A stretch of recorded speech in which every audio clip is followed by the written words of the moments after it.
welcome to scrapbookingstation.com. In this video we're making shaker cards. A little bit of whimsy. There's stuff inside these cards that when you shake them, they float around. It's not that hard to make. You don't need anything special. So I'm going to put the camera over my shoulder and we'll get started.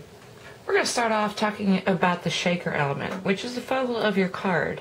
And so I'm going to use the balloon framelits, one from the base of my shaker, and then also for this outside. And you're going to need something to cut that window out of. And I'm using the circle framelits, but this is a 1.5 inch circle. So once this is cut out, you could actually use a 1.5 inch circle punch to cut this out. Now, for your window, I'm using the window sheets from Stampin' Up. I've already put this on there, and you could cut just another window of your balloon and just make sure it matches up exactly. But I just chose the larger one of this and put that on the back. Now before you do anything else, if you're going to decorate this, you want to do that now. So I've got a couple of elements also from the balloon framelits that I'm going to put on top of my window. So I've got the pennant banner and then I've got this bow. So let me do that and get back. So I've got the top of this decorated there the way I want to. And now I'm going to use some strips. And I've already tested. These are about about an 1/8 inch high strips, but they're 1/4 inch wide. And so the key element here, and they are flexible a bit, not over the top on that, but you need to see your allowance. And this allowance is about 3/8. So I've got about 1/8 in each direction, which is why this space is nice. So I can come just inside the circle with my strips and still be within this window or outside of this window. So I'm going to pick up one of these strips, and I like to start at the bottom. And so I'm going to come just inside of this window and really press down and make sure this is not going anywhere. And the only thing I want to make sure as I'm doing this is that I am not going outside of this base balloon, which is why I like to make a base on these, because you don't have to. You could actually do this right onto your card front. But then you either have to draw a line using a template, which would work. And I'm going to continue going around. If I need to bring in another piece, I will. And I'll be back. I did end up having to use another little piece in there, and really how tight the seal is depending on what you're putting in it. If you're putting little pieces of glitter, this needs to be really tight. In my case, I've got these little teeny weeny balloons, and so I'm just going to stack a couple in there, maybe another one. I know they're not going anywhere, and kind of take a look at the look, basically. So I probably don't need so many of these yellows, and the thing is, if I shake them around, do they shake around? Maybe a few less. But anyway, that's entirely up to you. I'm going to take out another yellow one. And I'll flip that one over because these were made from scraps. And I'll show you why I'm throwing these colors in here in a little bit. Okay, once you get your elements in there, don't forget to do that. Next, you just need to peel off the top of all these sticky strips.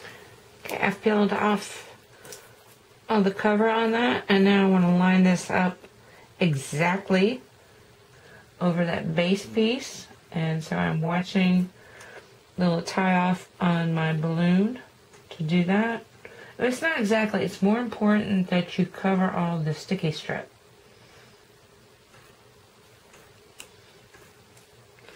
And then you want to press it down a little bit. And there they go. So cute. So cute. I'm just dying. Okay, now you're ready to put it on your card front. I prepare my card front ahead of time. And so this is what I've done. And if you don't recognize, I think these are the colors from 2012 to 2014. This guy's going to situate right up here.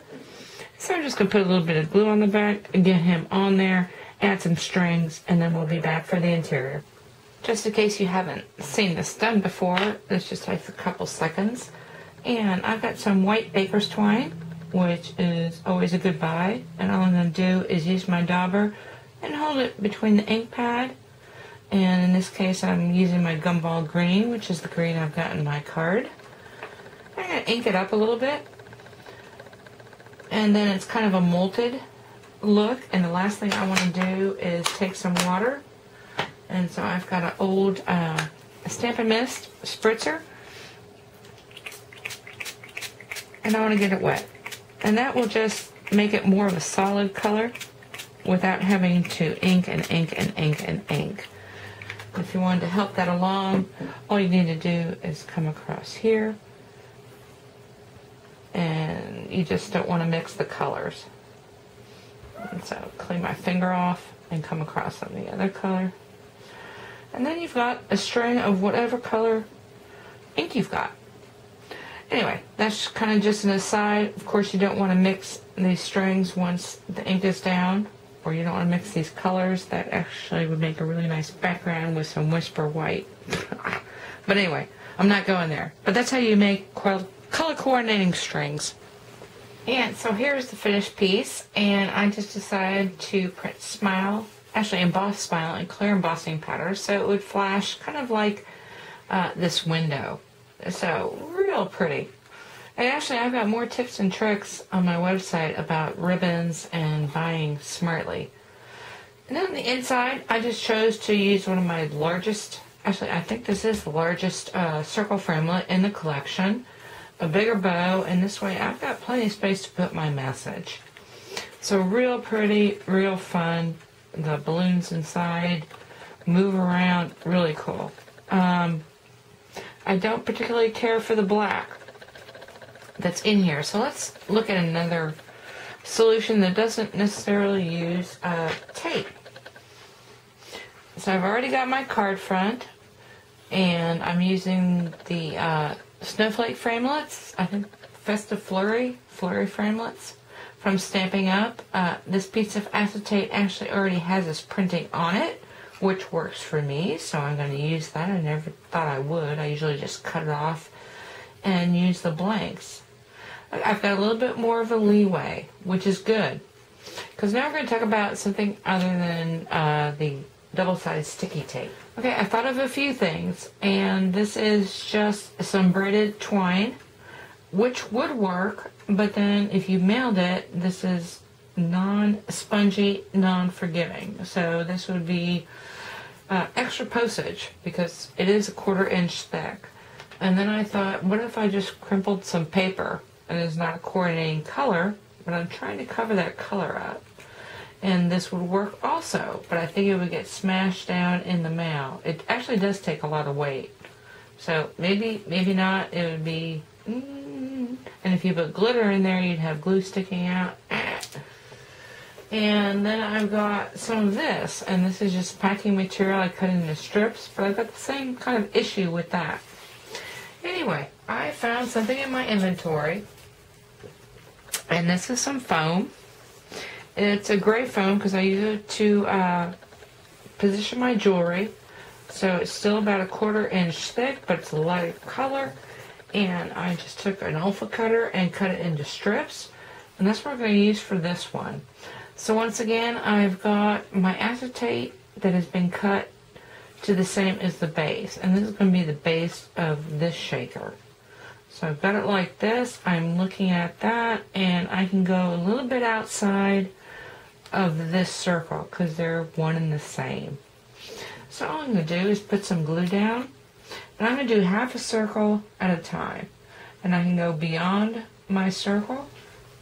So I've got that glue down, and now I do have a right side to that, and I can see it. So I'm going to start here, and I've got a little more, quite a bit more allowance actually.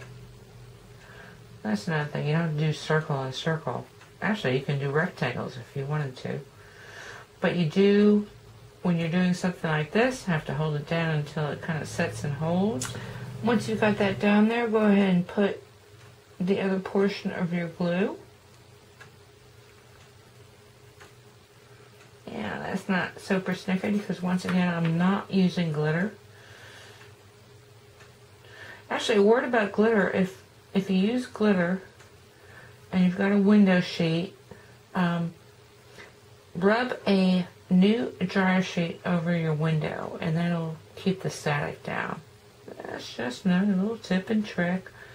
And then once I get here, I go ahead and snip off this end. And once again, my pieces are not that big.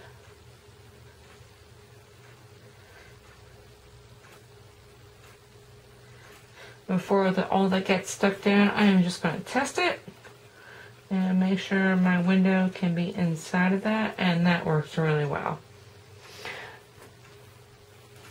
I'm going to let this set for a second, and then I'm going to put some glue on here. Well, actually, first thing I'm going to do is take all my snowflakes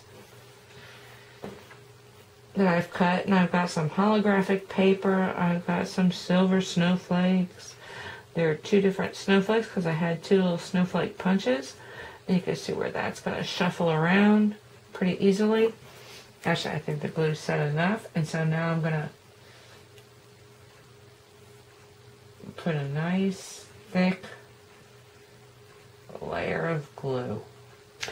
So I'm ready to put my top on. I've got the glue down, and once again I am just really concerned about watching that foam inside and outside, and really giving it a good squish because it'll pop back up. I'm going to let that set, and then we'll be back to look at the inside. And here's the finished front of that card. And so you can see the snowflakes do shuffle around. I could have added some glimmer paper snowflakes in there as well and really made it shine. But these are some of the smaller Festive Flurry framelits, and I did stamp a little happy hellos on here. And the great thing when you're using framelits, if you plan ahead a little bit, they make a no-brainer interior for the inside of your card. And so I just cut that out, back to that with some patterned paper so I can write a message in here, do a little stamping. Anyway, it doesn't need to be circles. I think this punch would make a great window. And so think about that with a rectangle on the outside. Any of your nested framelits will work as well. Anyway, both these cards are available on Etsy, completed cards. And so if you don't want to make them, you want to buy them, please do so. I hope you took something away with you can use in your own card making. Thank you for watching.